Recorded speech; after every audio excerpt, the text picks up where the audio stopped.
رات کی قسم جب وہ چھا جائے اور دن کی قسم جب وہ روشن ہو جائے، اور اس ذات کی قسم جس نے نر اور مادہ پیدا کیے کہ تم لوگوں کی کوشش طرح طرح کی ہے۔ سو جس نے اللہ کے رستے میں مال دیا اور پرہیزگاری کی اور بہترین بات یعنی کلمہ توحید کو سچ جانا، تو اس کو ہم آسان طریقے کی توفیق دیں گے، اور جس نے بخل کیا اور بے پرواہ بنا رہا اور بہترین بات کو جھوٹ سمجھا، تو ہم اسے رفتہ رفتہ سختی میں پہنچا دیں گے،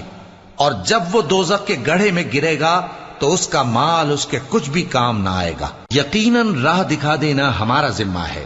اور بے شک آخرت اور دنیا ہماری ہی ملکیت ہیں۔ سو میں نے تم کو بھڑکتی آگ سے خبردار کر دیا ہے، اس میں وہی داخل ہوگا جو بڑا بدبخت ہے، جس نے جھٹلایا اور منہ پھیرا،